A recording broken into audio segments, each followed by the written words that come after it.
বাংলাদেশ নৌবাহিনীর প্রধান অ্যাডমিরাল মোহাম্মদ নাজমুল হাসান বলেছেন, শিক্ষার্থীদের আন্দোলনে ভর করে দুর্বৃত্তরা যে ক্ষতি করেছে, ধ্বংসযজ্ঞ চালিয়েছে, তা কারোর কাছেই কাম্য নয়।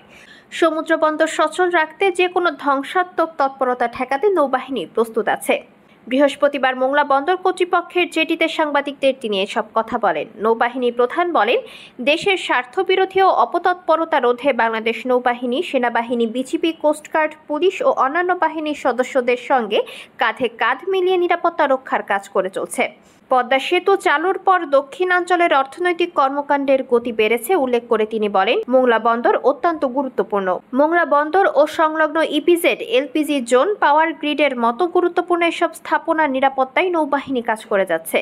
নৌবাহিনী প্রধান আরও বলেন, সশস্ত্র বাহিনী মোতায়েনের পর দেশের আইনশৃঙ্খলা পরিস্থিতির উন্নতি হয়েছে। আমার বিশ্বাস, আইনশৃঙ্খলা পরিস্থিতি দ্রুত স্বাভাবিক হবে।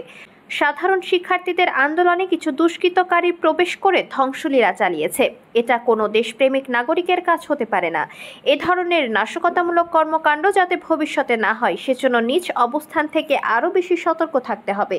এ সময় তিনি দেশের আইনশৃঙ্খলা পরিস্থিতির উন্নতির জন্য গণমাধ্যম ও জনসাধারণের সহযোগিতা কামনা করেন।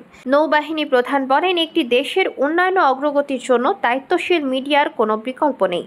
তাই আপনারা উন্নয়ন অগ্রগতি সহ সার্বিক কার্যক্রমে আমাদের সহায়তা করবেন। এ সময় উপস্থিত ছিলেন বাংলাদেশ নৌবাহিনীর খুলনাঞ্চলের area commander rear admiral Golam Sadek ও মোংলা বন্দর কর্তৃপক্ষের chairman rear admiral Mohammad Shahin Rahman. আমার বিশ্বাস, খুব শীঘ্রই আমরা আমাদের স্বাভাবিক জীবনযাত্রায় ফিরে যেতে পারবো ইনশাআল্লাহ। সরকারি নির্দেশনা মোতাবেক বেসামরিক প্রশাসনকে সহায়তা করার লক্ষ্যে এবং দেশের সার্বিক আইন শৃঙ্খলা পরিস্থিতি সুরক্ষার জন্য সশস্ত্র বাহিনী 20 জুলাই মোতায়েন হয়েছে এবং আমরা দেখেছি সশস্ত্র বাহিনী মোতায়েনের অব্যবহিত পরেই সার্বিকভাবে দেশের আইনশৃঙ্খলা পরিস্থিতির প্রভূত উন্নতি সাধিত হয়েছে।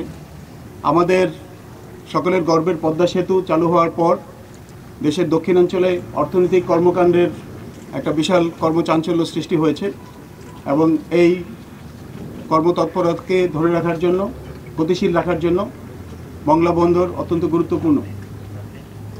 দেশের আমদানি রপ্তানি সহ সার্বিকভাবে বাণিজ্যিক কার্যক্রমকে গতিশীল রাখার জন্য মোংলা বন্দর দেশের দ্বিতীয় বৃহৎ সমুদ্র বন্দর হিসাবে গুরুত্বপূর্ণ ভূমিকা রেখে চলেছে। আর তাই মোংলা বন্দর এবং এই সংলগ্ন যে সকল গুরুত্বপূর্ণ স্থাপনা রয়েছে, এই সকল গুরুত্বপূর্ণ স্থাপনার নিরাপত্তা নিশ্চিতকল্পে বাংলাদেশ নৌবাহিনীর সদস্যগণ, স্থানীয় প্রশাসন এবং আইনশৃঙ্খলা রক্ষাকারী বাহিনীর সাথে একই সাথে আন্তরিকভাবে কাজ করে যাচ্ছে, দেশপ্রেমের সাথে, আন্তরিকতার সাথে, নিষ্ঠার সাথে। এবং সংশ্লিষ্ট সকলের সহযোগিতা পেলে আমার বিশ্বাস আমরা খুব শীঘ্রই এই পরিস্থিতি থেকে উত্তরণ করতে সক্ষম হব এবং দেশকে পুনরায় উন্নয়ন এবং অগ্রগতির পথে এগিয়ে নিয়ে যেতে পারব।